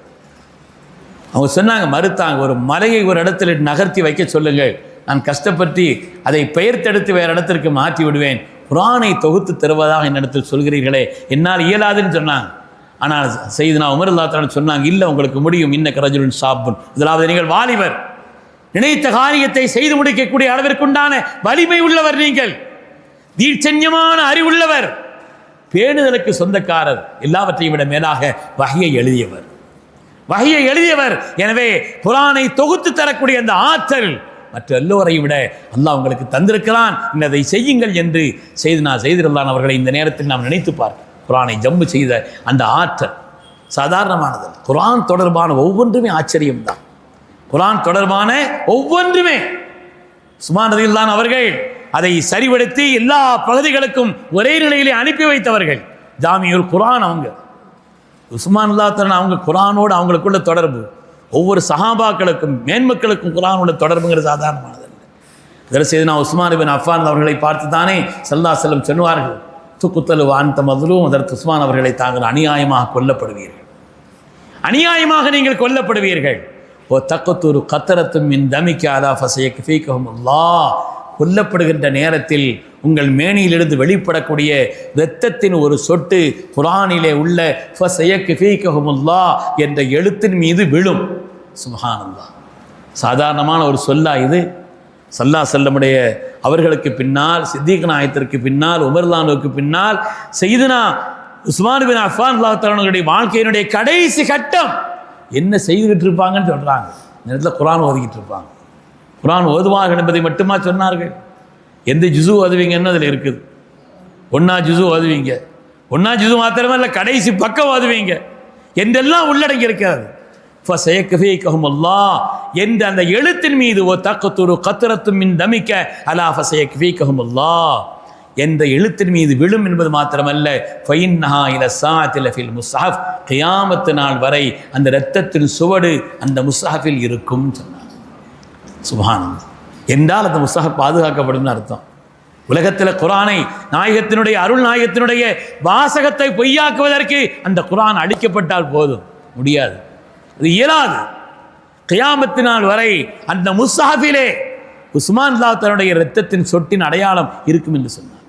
இன்றும் கூட ரஷ்யாவினுடைய தாஷ்கண்ட் மியூசியத்திலே அந்த முஸ்ஹஃப் அசல் அதனுடைய காப்பி பல இடத்துல இருக்குது, அதனுடைய ஜெராக்ஸ் பல இடத்துல இருக்குது. ஆனால் அதனுடைய மூளை அந்த ஒரு இருக்குது, அது தாஷ்கண்டிலே மியூசியத்திலே பாதுகாக்கப்பட்டு வைக்கப்பட்டிருக்கு. குர்ஆன் தொடர்பான எல்லாம் அருளானது, குர்ஆன் தொடர்பான எல்லாம் பாக்கியமானது. அந்த குர்ஆனோடு நம்முடைய தொடர்பை அதிகப்படுத்துவதற்கு இந்த மஜ்லிஸை நாம் காரணமாக்கிக்கிறோம். குர்ஆனுக்கு உண்டான கடமைகள்ங்கிறது இருக்குது இல்லையா? முதலாவது திலாவத்து தான் என்னுடைய கடமை, ஓதுறது. எந்த நாளில் குர்ஆனை நான் திறந்து கொஞ்சம் கூட ஓதவில்லையோ என்னுடைய வாழ்நாளில் அந்த நாள் கெட்ட நாள் என்று சொல்வார்கள். சய்யிதுனா உமர் இப்னு கத்தாப் ரலியல்லாஹு அன்ஹு. குர்ஆனை ஓதாத ஒரு நாள் நம்முடைய வாழ்க்கையில் இருக்கக்கூடாது. குர்ஆன் ஓதாத ஒரு நாள். எனக்கு தெரிந்த ஒரு ஆலிம், ஒரு ஹாஃபிதும் கூட, அவர்களிடத்தில் சொன்னார்கள், இன்னைக்கு என்ன பிறன்னு கேட்டால் கரெக்டாக சொல்லுவேன் திருத்துன்னு சொன்னாங்க. இன்னைக்கு என்ன பிறை என்று கேட்டால் கரெக்டாக நான் சொல்லுவேன் அப்படின்னு சொன்னாங்க. எப்படின்னு கேட்டேன்னா, தேதியிடான்னு ஞாபகம் வைக்கிறோம், பிறை கொஞ்சம் முன்ன பின்ன இருக்குதே, எப்படி உடனே ஞாபகம் வைக்கிறேன். இன்றைக்கி என்ன பிறையோ அந்த ஜுசுவை நான் ஓதியிருப்பேன் திருத்துன்னு சொன்னாங்க. அந்த ஓதியிருப்பேன் என்பது மாத்திரத்தை பார்த்து ஓதியிருப்பேன், அதை என்னுடைய தஹஜ்ஜுதில் மரணமாக ஓதியிருப்பேன்னு சொன்னாங்க. குர்ஆன் ஓதுவது என்பது பாக்கியமானது பெருமக்கள். அதனால் நாம் எல்லோருக்கும் பொதுவாக சொல்வது, எனக்கும் சேர்த்துத்தான், குர்ஆனுடைய திலாவத்தில் நாம் கவனம் செலுத்த வேண்டும். அதனுடைய உயர்வை, தஃசீரை, அது சேர்க்கப்பட்டதை, அது ஜம்மு செய்யப்பட்டதை, அது இறங்கியதை, அதனுடைய மேன்மைகளை எல்லாம் விளங்கக்கூடிய நாம் குர்ஆன் ஓதாமல் நம்முடைய வாழ்நாளிலே ஒரு நாள் கூட கழியக்கூடாது. ஒரு நாள் கூட. இந்த விஷயத்தில் ரொம்ப முந்தக்கூடியவங்க தாய்மார்கள் தான். இந்த விஷயத்தில் ரொம்ப முந்தக்கூடியவங்க. எங்கள் வீட்டில் எனக்கும் என் ஒய்ஃபுக்குமே போட்டி இருக்குது. ஜெயிக்கிறது அவங்க தான், நான் தோற்று போயிடுறேன். இன்றைக்கி நான் தோற்றம் போயிடுறேன். அதில் சாதாரணமாக அவர்கள் 3 ஜுசுவை கண்டிப்பாக ஓதிடுறாங்க. அதனால் குர்ஆன் ஓதக்கூடிய அந்த தன்மை, குர்ஆன் ஓதுகிற காரணத்தினால் உண்டாகக்கூடிய பலாபரங்கள் அவ்வளோ மேன்மையானது, அவ்வளோ உன்னதமானது. வெறும் திலாவத்திற்கே உலக ரீதியான பலன்களே, மறுமையினுடைய பலன்கள் என்பது இருக்கட்டும், அல்லாஹ் தரக்கூடிய கூலி என்பது இருக்கட்டும், ஒரு எழுத்திற்கு 10 நன்மை, தொழுகையில் ஓதினால் 50 நன்மை என்பதெல்லாம் குர்ஆனுடைய மகத்துவமிக்க ஆகிரத்தினுடைய கூலி என்று வைத்துக் கொண்டால், உலகியல் ரீதியான நன்மையே குர்ஆனை ஓதுவதனுடைய நன்மையை தெரிந்திருந்தால் ஒரு நாளும் குர்ஆனை திறக்காமல் நம்முடைய வாழ்நாளை கழித்திருக்க மாட்டோம். அவ்வளோ மானது, அவ்வளோ உன்னதமானது. மரண சக்தியை கூட்டி, ஒரு மனிதனுடைய மரண சக்தியை கூட்டி, குறைந்த பலன் இதை சொல்கிறாங்க. நான் பல இடங்களில் ஞாபகப்படுத்தியிருக்கிறேன். குறைந்த பலன் என்று சொன்னால் மரண சக்தியை கூட்டும், மனித உடலில் தேங்கிருந்து தீங்கிழைக்கக்கூடிய கட்டி சளி போன்றவைகளை நீக்கும். யஸிதுனல் ஹிஃப்த வ யுத்ஹிபுனல் பல்கமன் சொல்லுவாங்க. மரண சக்தியை அதிகரிக்கும். இன்றைக்கி ரொம்ப குறைஞ்சி போச்சு. சாதாரணமாக மளிகை கடையில் கணக்கு பார்க்குறதா இருந்தால் கூட 68 78 வரிசையாக போட்டு கடன் கூட்டி போட்டுருவாங்க. இப்போ அப்படி இல்லை, எதானாலும் நமக்கு வேணும், தட்டி தட்டி பார்த்தா தான். இப்போ 9 ரூபாய் இருந்தால் கூட என்ன செய்யலை, 8 2 கூட்டி தான் பார்க்குறாங்க. அது மரண சக்தி குறைந்த ஒரு காலம். ஒரு காரியத்திற்கான காரணம் என்னங்கிறத நாம் வழங்க முடியாது, சல்லாம் சொல்லி தருவாங்க. இதுக்குண்டான காரணம் என்ன, நாம காரணம் இதான் நினச்சிக்கிட்டு இருப்போம். ஒரு ஆள் வந்தார், நாயகம் ஸல்லல்லாஹு அலைஹி வஸல்லம் அவர்களே, என் குடும்பத்தில் நான் ஒரு ஆள் தான் சம்பாதிச்சு மொத்த குடும்பத்தையும் கழிக்கிறேன்னு சொன்னார். அப்படியா, வீட்டில் யார் இருக்கிறாங்கன்னு கேட்டாங்க. வயது முதிர்ந்த என்னுடைய பெற்றோர்கள் இருக்கிறார்கள், சிறு பிள்ளைகள் இருக்கிறார்கள் என்றெல்லாம் சொன்ன பொழுது ஸல்லல்லாஹு சொன்னாங்க, நீங்கள் சம்பாதிச்சு அவங்க கொடுக்குறதா நினச்சிக்கிட்டு இருக்கிறீங்க. அல்லாஹு தஆலா இன்னமா துருசு, அதாவது லஅல்லக துர்ஸகு பிஹிம், அவங்களால தான் அல்லாஹ் உங்களுக்கே போதுமான ரிஸ்கை தர்றான்னு சொன்னாங்க. நீங்கள் சம்பாதிச்சு அவங்களுக்கு கொடுக்குறீங்கன்னு நினச்சிட்டு இருக்கிறீங்க. வயது முதிர்ந்த அந்த பெரியவர்கள், சம்பாதிக்க இயலாத அளவிற்குண்டான சிறுவர்கள், அந்த பிள்ளைகள், அவர்களின் காரணத்தினால்தான் அல்லாஹ் உங்களுக்கே போதுமான ரிஸ்கை தர்றான்னு சொன்னாங்க. இது மாதிரி காரியத்தினுடைய காரணம் என்னங்கிறது நமக்கு தெரியாமல் இருக்கலாம். காரணத்தை அல்லாஹ்வுடைய ரசூல் சொல்கிறார். நீங்கள் குர்ஆனை ஓதினால், வாய்விட்டு ஓதினால், மனித உடலில் தேங்கியிருந்து உடலிலே தங்கியிருந்து அவர்களுக்கு தீங்கிழைக்கக்கூடிய கட்டி சளி போன்றவைகளை 3 காரியங்கள் நீக்கும். கட்டி சளியை நீக்கிறது 3 காரியம். அஸ்ஸியாமு சிவாகு திலாவத்தில் குர்ஆன் சொல்வாங்க. நோன்பு ஒன்று, பல்லையும் நாக்கையும் சுத்தம் செய்யக்கூடிய அந்த தன்மை ஒன்று, 3வது குர்ஆனை வாய்விட்டு ஓதுவது. ஓதினால் கட்டி சளி போன்றவைகளை நீக்கும், மரண சக்தியை கூட்டும். ஏராளமான பயன்பாடுகளை சொல்வார். குர்ஆன் ஓதுவதனால் உள்ள பயன்பாடுகள் கொஞ்சம் நெஞ்சமல்ல, ஏராளமான பயன்பாடு. இன்றைய உலகத்திலே மனிதனுக்கு இடையூறு அளிக்கக்கூடியவைகள் என்று என்னென்ன இருக்கிறதோ, இன்னைக்கு எதையெல்லாமோ நினைச்சு பயப்படுறோம். இந்த சட்டங்கள் வருது, சிஐஏ வருது, என்ஆர்சி வருது, இப்படி செய்கிறாங்க அப்படி செய்கிறாங்க. எல்லா விதமான ஒரு நிலைப்பாடுகளுக்கும் காரணம் நாம தான். கமா தக்கூனூன கதாலிக்கை யுஅம்மரு அலைக்கும், நீங்கள் எப்படி இருக்கிறீர்களோ அப்படித்தான் உங்களுடைய ஆட்சியாளர்கள் சாட்டப்படுவார். கமா தக்கூனூன, அல்லாஹ்வுடைய ரசூலின் சத்திய வாக்கல்லவா அது. நாம் இதை நினச்சி பார்க்கணும். அதுக்காண்டி அதுக்கு எதிரான முயற்சி செய்யாமல் இருக்கணுங்கிறது அல்ல, அது வேறு. ஆனால் காரணம் இதுன்னு சொன்னாங்க ஸல்லல்லாஹு அலைஹி வஸல்லம். காரணம் வெளியில் இல்லை, வெளியில் இல்லை. கமா தக்கூனூன கதாலிக்கை யுஅம்மரு அலைக்கும், நீங்கள் எப்படி இருக்கிறீர்களோ அதை கொண்டு தான் உங்களுடைய ஆட்சியாளர்களுக்கு சாட்டப்படுவார்கள். இன்னைக்கு குர்ஆனை ஓதுவதை, அதை விளங்குவதை, அதனுடைய வழி நடப்பதை, அது மாதிரி ஸல்லல்லாஹு அலைஹி வஸல்லம் கண்ணியத்தை, அவருடைய மஹப்பத்தை, அவர்களுடைய மேலான வழி நடப்பதை உம்மத்து தவறவிட்டதனுடைய விளைவுதான் எல்லா சோதனைகள். எல்லா சோதனைகள். குர்ஆன் ஷரீஃபில் இந்த ஓதப்பட்ட இந்த ஆயத்தில் தப்பத் யதா அபீ லஹபின் வ தப், அந்த ஆயத்து இறங்கிச்சு இல்லையா? தப்பத் யதா அபீ லஹபி வ, அந்த நேரத்தில் ஸல்லல்லாஹு அலைஹி வஸல்லம் அவர்கள் இந்த ஆயத்து இறங்கின உடனே அல்லாஹ்வுடைய ரசூல் அவர்கள் அவங்க எல்லாத்தையும் ஒன்று சேர்த்தாங்க. எல்லாரையும் ஒன்று சேர்த்தாங்க. கேட்குறாங்க, அரைத்து மின் அக்பர்த்துக்கும் அன்ன ஹைரன் தஹ்ருஜ் மின் ஸஃபஹி ஹாதல் ஜபல் அகுன்து முஸத்திகி, பின்னாலிருந்து ஒரு படை, ஒரு பட்டாளம் உங்களை தாக்குவதற்கு வருகிறது என்று சொன்னால் நம்புவீர்களான்னு கேட்டாங்க. மா ஜர்ரபனா அலைக்க கதிபா, உங்கள் மீது நாங்கள் பொய்யை அனுபவப்படவே இல்லை, இவரை நீங்கள் பொய் சொல்லி பார்த்ததில்லை அப்படின்னு சொன்ன பிறகு ஸல்லல்லாஹு சொன்னாங்க, ஃபைன்னி நதீர் உள்ளக்கும் பைன யதை அதாபின் ஷதீத் அப்படின்னு அல்லாஹ்வுடைய இந்த எச்சரிக்கையெல்லாம் எடுத்து சொன்ன நேரத்தில் தான் கால் அபூ லஹபின் தப்பல்லக் மா ஜமாஅத்தனா இல்லா லிஹாதா. அந்த நேரத்தில் எல்லாரும் அமைதியாக இருந்த நேரத்தில் ஸல்லல்லாஹு அலைஹி வஸல்லம் அந்த வார்த்தை அவர்களுடைய உள்ளத்தில் படிந்திருக்கும், ஆழமாக பதிந்திருக்கும், பெரிய மாற்றங்கள் ஏற்பட்டிருக்கும். அதில் குழப்பத்தை உண்டாக்கணும் இந்த அபூ லஹப் தான். அவன் தான் அதை சேட்டையை துவக்கி வச்சான். குர்ஆன் ஷரீஃப் இறங்கிய நேரத்தில் 3 பேர் தான் குர்ஆனில் வந்திருக்குது. ஸல்லல்லாஹு அலைஹி வஸல்லம் பேர், சஹாபிகளில் செய்தனா செய்தல்தானுடைய பேர், அது மாதிரி விரோதிகளிலே இந்த அபூ லஹபினுடைய பெயர் தான். ஏனென்றால் இவன் செய்த அந்த துரோகம், இவன் செய்த அந்த கொடுமை, இவன் செய்த அந்த காரியங்களுடைய தீமைகளுடைய தொடக்கம் அது தொடங்கி வச்சவன் இவன் தான். மக்களிடத்திலே போய் அல்லாஹ்வுடைய ரசூலின் உன்னதமான அந்த நூறானியத்தை சேர்றதை போய் தடை செய்தவன், தொடங்கி வைத்தவன் இவன் தான்.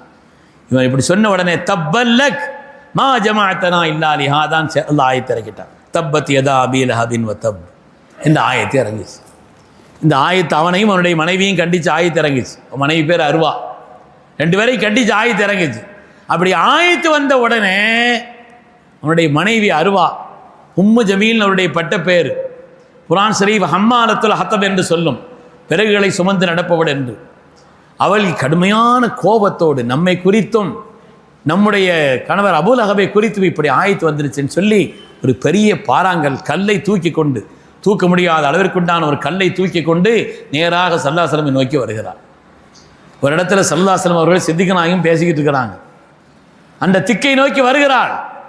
இதில் செய்தன அபூபக்கர் சித்திக் அவர்கள் பார்க்கிறார்கள், அருவா வர்றது சரியாக தெரியல, முழிக்கிற மொழியும் ஒழுங்கா இல்லை, கையில் வேறு ஒரு மாதிரி கல் இருக்குதுன்ன உடனே ஸல்லல்லாஹு அலைஹி வஸல்லம் சொன்னாங்க, யா ரசூலல்லாஹ், அருவா இப்படி கோபக்கடையோடு கோபத்தான முகத்தை கொண்டு வருகிறாள், கையில் வேறு கல் இருக்கிறது, அவள் உங்களே தோக்கி வருவதாக தெரிகிறதுன்னு ஸல்லல்லாஹு அலைஹி வஸல்லம் பார்த்தாங்க.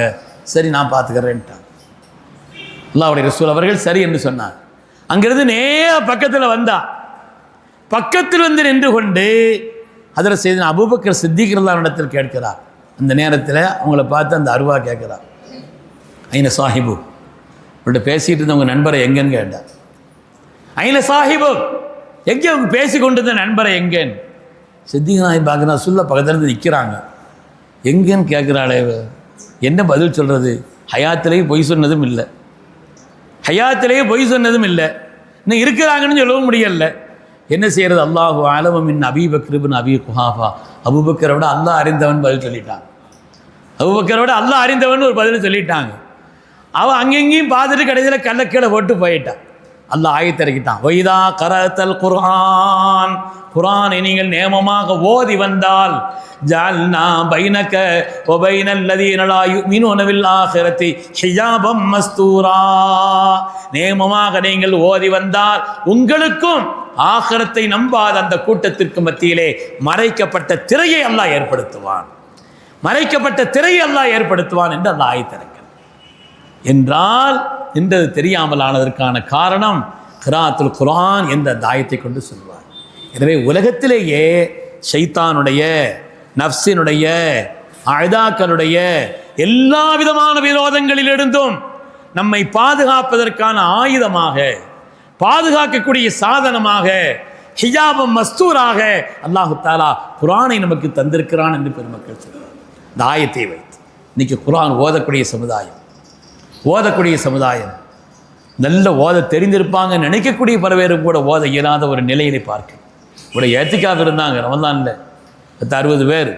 அதில் ஒவ்வொரு ஆட்களை கூப்பிட்டு என்னன்னு கேட்கும் பொழுது அதில் 10-12 பேர் குர்ஆன் ஓத தெரியலன்னு சொன்னாங்க.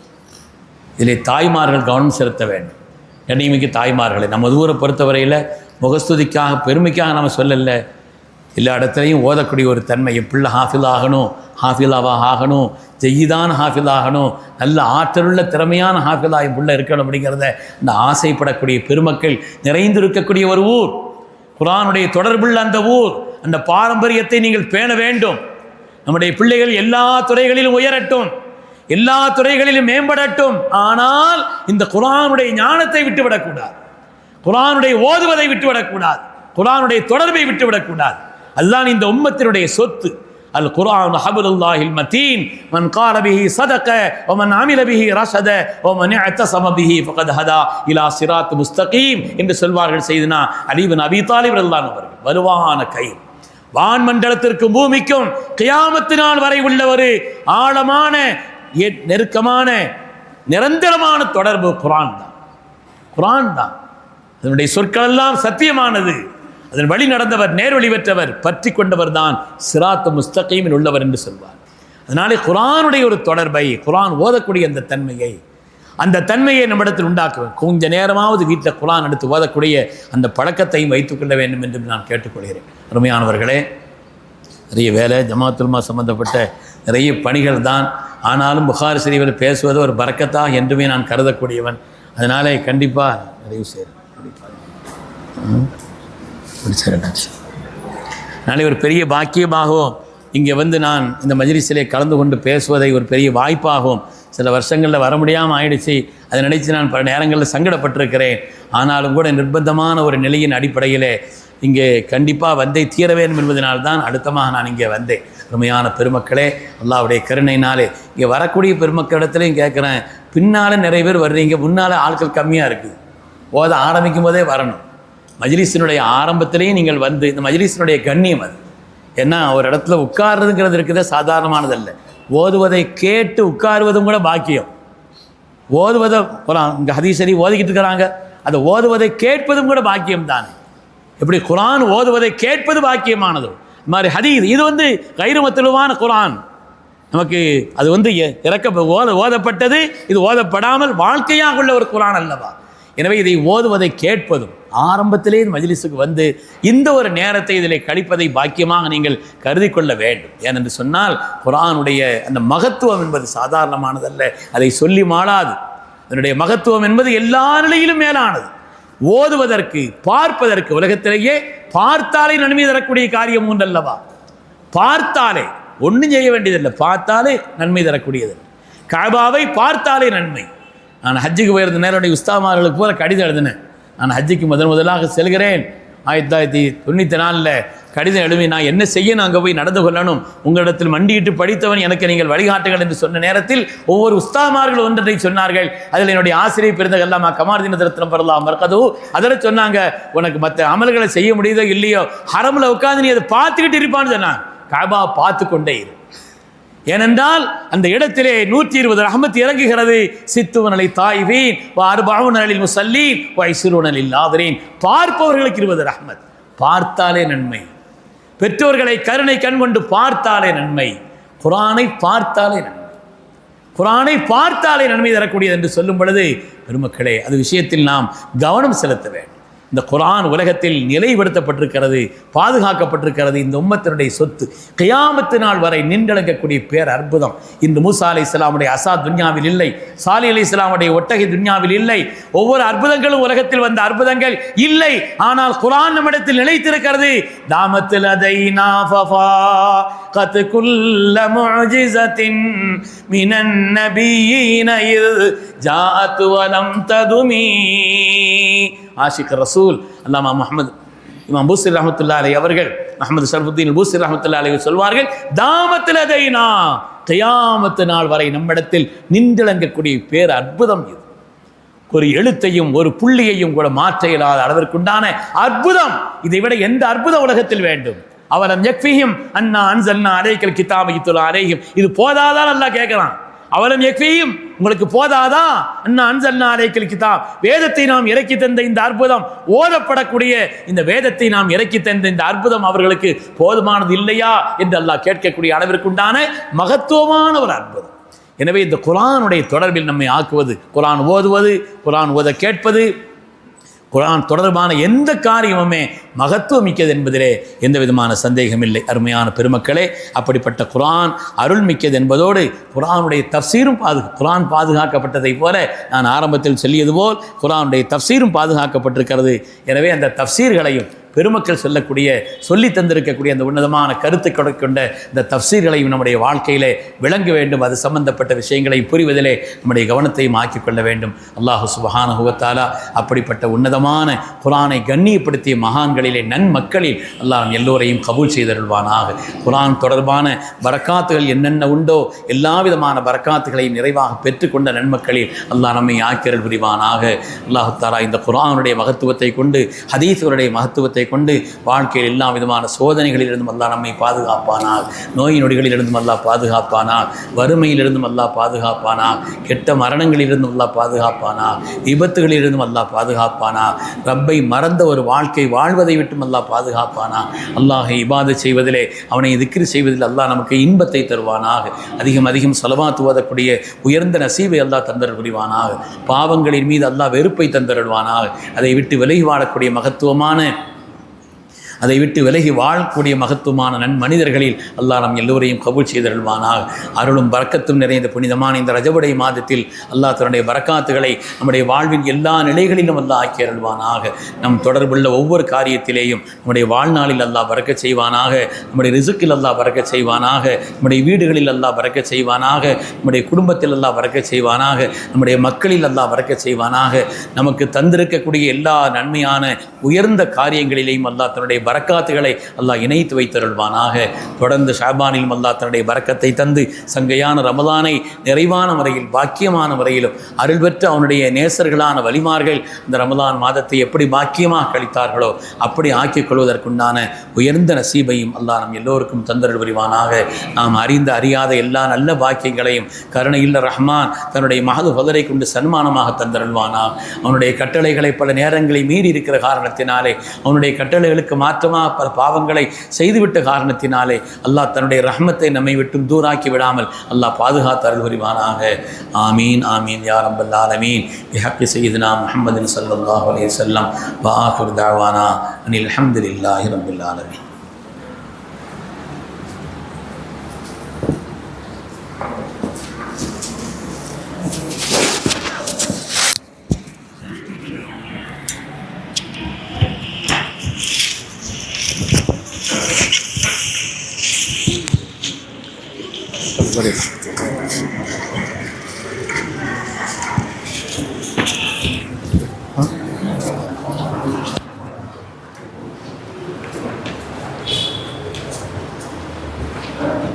அஸ்ஸலாமு அலைக்கும் வரஹ்மத்துல்லாஹி வபரகாத்துஹு. இணையில்லா மறையும் கரையில்லா கனிநபியும் இனிதே எமக்களித்த இறையோனே, உன் பெயர் கூறி உன் புகழ் பாடி அல்ஹம்துலில்லாஹ் வ ஷுக்ருலில்லாஹ். இறையருளாய் இவ்வவனியில் உதித்து இறைமறை குர்ஆனை எமக்களித்து நேர்வழி காட்டிய நன்னபி நாதர் முஹம்மது முஸ்தபா ஸல்லல்லாஹு அலைஹி வஸல்லம் அவர்களின் நன்மொழிகளாம் அல் ஜாமியு ஸஹீஹுல் புகாரி கிரந்தமதை மனமகிழ்வுடன் அகம் குளிர ஓதிடும் ஆன்மீக மாமன்றம் புனித மஜ்லிஸுல் புகாரி ஷரீஃப் சபையின் 99ஆம் ஆண்டின் 20ஆம் தினமான இன்று ஓதப்பட்ட நபிமா மணிமொழிகளுக்கு விளக்க உரையினை தமிழ் மாநில ஜமாஅத்துல் உலமா சபையின் தலைவரும் மேலப்பாளையம் உஸ்மானியா அரபிக் கல்லூரியின் பேராசிரியருமான கண்ணியத்திற்குரிய மௌலானா மௌலவி அல்ஹாஜ் அல் ஹாஃபில் PA ஹாஜா மொயினுத்தீன் ஆலிம் பாத்தவி அவர்களால் வழங்கப்பட்டு இறையருள் சூழ இனிதே நிறைவு பெறும் தருவாயில் அமைந்துள்ளது. அல்ஹம்துலில்லாஹ். அல்லாஹின் மஜ்லிஸை கபூல் செய்து கொள்வானாக. இந்த மஜ்லிஸின் பொருட்டினால் நமது இல்லங்களிலும் உள்ளங்களிலும் தேங்கியிருக்கும் ஹலாலான ஹாஜாத்துகளை நிறைவேற்றி தருவானாக. ஆமீன். கண்ணியத்திற்குரிய பெருமக்களே, நமது அண்டை நாடான இலங்கையில் சில நாட்களுக்கு முன்னால் ஏற்பட்ட மழையின் காரணத்தினால் ஏற்பட்ட பாதிப்புகளை நாம் அறிவோம். நமக்கும் அவர்களுக்கும் மிகப்பெரிய நெருக்கமும் தொடர்பும் உண்டு என்பதையும், அவர்களுக்கு உதவி செய்வது நம்முடைய பொறுப்பு என்பதையும் அறிந்து நாம் அவர்களுக்கு உதவி செய்யும் பொருட்டு நேற்று அறிவிக்கப்பட்டதன்படி இன்றும் நாளையும் நமது மஜ்லிஸில் வசூல் செய்யப்படக்கூடிய பணத்தை இலங்கை மக்களின் நல்வாழ்விற்காக அனுப்ப இருக்கிறோம் என்பதை தெரிவித்துக் கொள்கிறோம். எனவே வாலியேந்தி வருகிறார்கள். தாராளமான உதவிகளை செய்து அல்லாஹ்வின் அருளையும் அண்ணல் நபி ஸல்லல்லாஹு அலைஹி வஸல்லம் அவர்களின் நல்லாசியும் பெற்றேறுமாறு வேண்டிக் கொள்கிறோம். இன்ஷா அல்லாஹ் இன்றும் நாளையும் அவர்களுக்கான வசூல் நடைபெறும் என்பதையும் உங்களின் மேலான கவனத்திற்கு அறிய தருகிறோம். இன்ஷா அல்லாஹ் நாளை ரஜபு பிறை 21 நாளை ஓதப்படும் நபிமா மணிமொழிகளுக்கு விளக்க உரையினை மஹதரத்துல் காதிரியா அரபிக் கல்லூரியின் முதல்வர் கண்ணியத்திற்குரிய மௌலவி அல்ஹாஜ் அல் ஹாஃபில் சையீத் அப்துல் ரஹ்மான் ஆலிம் பாக்கவி ஃபாதில் அஹ்சனி அவர்கள் உரை நிகழ்த்த உள்ளார்கள். எனவே பொதுமக்கள் பெருமக்கள் அனைவரும் குறித்த நேரத்திற்கு வருகை தந்து அல்லாஹ்வின் அருளையும் அண்ணல் நபி ஸல்லல்லாஹு அலைஹி வஸல்லம் அவர்களின் நல்லாசியும் பெற்றேக உங்களை அன்புடன் வேண்டிக் கொள்கிறோம். இன்றைய தின செலவினை மர்ஹூம் மாவண்ணா சேனா புகாரி அவர்கள் நமது மஜ்லிஸின் நிர்வாகிகளாகவும் மஜ்லிஸின் மூத்த உலமாக்களாகவும் திகழ்ந்த அல்லாமா அல்ஹாஜ் அல் ஹாஃபில் சாவண்ணா ஷாஹுல் ஹமீத் ஆலி முஃப்தி அவர்கள், அல்லாமா அல்ஹாஜ் நஹ்வி ஐயல் சயீத் அஹ்மது முத்துவாப்பா ஆலிம் ஃபாசி அவர்களின் குடும்பத்தார்கள் இன்றைய செலவினை ஏற்றுள்ளார்கள். அன்னவர்களின் குடும்பத்தின் ஹக்கில் துஆ செய்வதோடு அன்னவர்களின் குடும்பத்தில் மர்ஹூமாக்களின் பெயரில் யாசின் ஹத்தம் ஓதி ஈசா சவாப் செய்யுமாறும் வேண்டிக் கொள்கிறோம். நமது துஆ தினத்திற்கு அடுத்த தினம் விநியோகிக்கக்கூடிய நேர்ச்சைக்கான பங்காக ஒரு பங்கிற்கு 4000, அரை பங்கிற்கு 2000 என்று நிர்வாகம் நிர்ணயித்துள்ளார்கள். அதிலும் உங்களுடைய பங்களிப்புகளை தாராளமாக செய்து இறையருளை பெற்றுக்கொள்ள அன்போடு வேண்டிக் கொள்கிறோம். அஸ்ஸலாமு அலைக்கும் வரஹ்மத்துல்லாஹி வபரகாத்துஹு.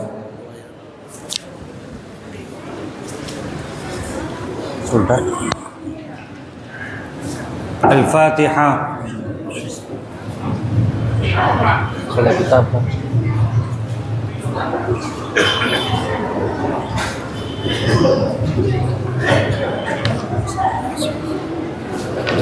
صراط مستقيم تنزل. قالوا إنا تطيرنا بكم لئن لم تنتهوا لنرجمنكم وليمسنكم منا عذاب عليم. قالوا طائركم معكم إن ذكرتم بل أنتم قوم مسرفون. أوليس الذي خلق السماوات والأرض بقادر على أن يخلق مثلهم بلى وهو الخلاق العليم. إنما أمره إذا أراد شيئا أن يقول له كن فيكون. فسبحان الذي بيده ملكوت كل شيء وإليه ترجعون. الفاتحة. أعوذ بالله من الشيطان الرجيم. بسم الله الرحمن الرحيم. الحمد لله رب العالمين الرحمن الرحيم مالك يوم الدين. إياك نعبد وإياك نستعين. اهدنا الصراط المستقيم صراط الذين أنعمت عليهم غير المغضوب عليهم ولا الضالين آمين.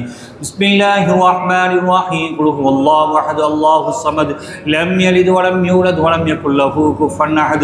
بسم الله الرحمن الرحيم. قل أعوذ برب الفلق من شر ما خلق ومن شر غاسق إذا وقب ومن شر النفاثات النفاثات في العقد ومن شر حاسد إذا حسد. بسم الله الرحمن الرحيم. قل أعوذ برب الناس ملك الناس إله الناس من شر الوسواس الخناس الذي يوسوس في صدور الناس من الجنة والناس.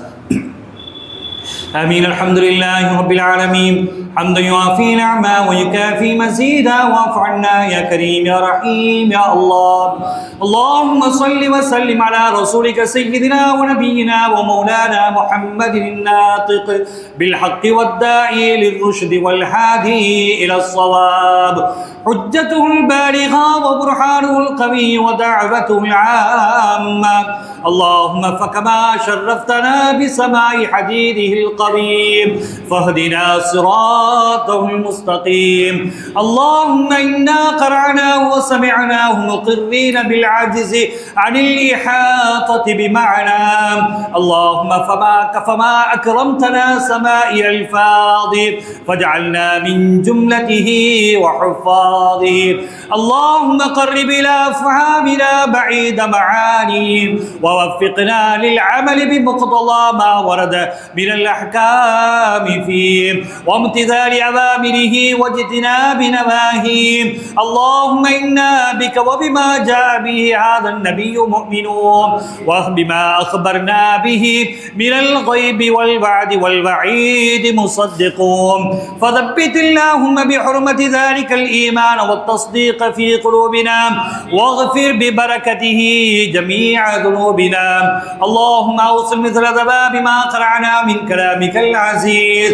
هذه هدية واصلة ورحمة نازلة وبركة شاملة وتحفة كاملة منك إلى حضرة سيدنا ونبينا ومولانا محمد صلى الله عليه وسلم خاصة، ثم إلى أرواح سائر الأنبياء والأولياء والعلماء والفقهاء والشهداء والصالحين، ثم إلى رشيد أمير المحدثين أبي عبد الله محمد إسماعيل البخاري رضي الله تعالى عنه، ثم إلى شيخنا القطب الرباني والغوث الصمداني الشيخ محي الدين عبد القادر الجيلاني قدس الله سره العزيز، ثم إلى رشينا قطب الأشهر أبو الحسن علي الشاذلي رضي الله تعالى عنه، ثم إلى رشينا قطب الهند أطاي رسول خواجة معين بجستي أجميري رضي الله تعالى عنه، ثم إلى رشينا قطب المجيد شاه الحميد هوري رضي الله تعالى عنه، ثم إلى رشينا مادح الرسول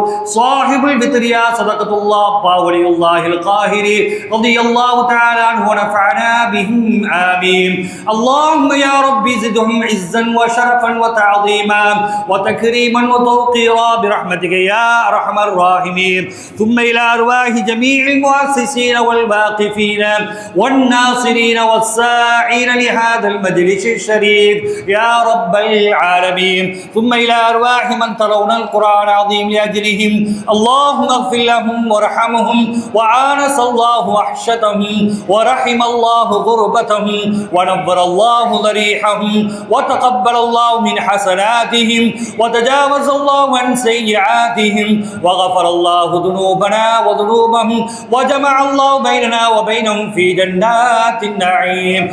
اللهم اجعل قبورهم روضة من رياض الجنان ولا تجعل قبورهم حفرة من حفر النيران، فروح وريحان وجنة نعيم. ألا إن أولياء الله لا خوف عليهم ولا هم يحزنون.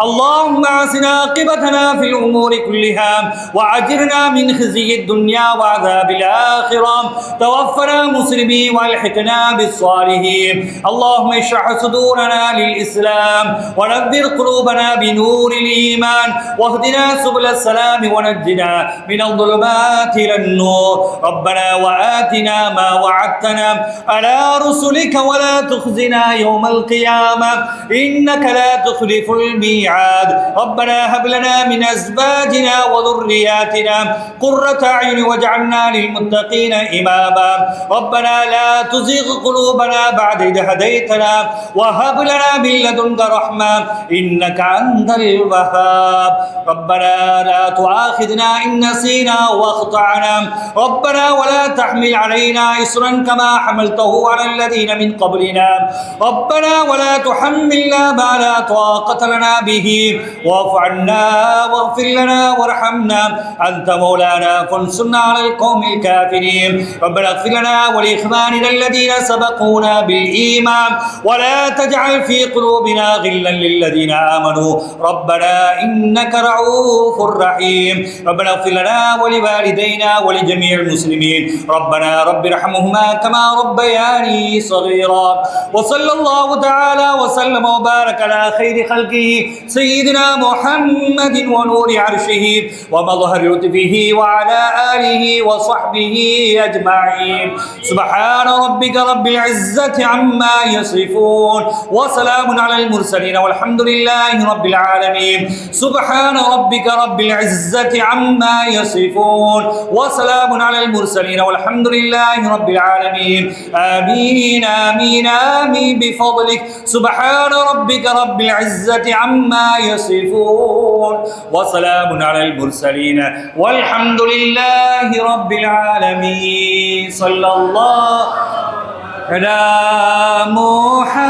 محمد صلى الله عليه وسلم صلى الله على محمد صلى الله عليه وسلم صلى الله على محمد يا ربي صل عليه وسلم اللهم صل وسلم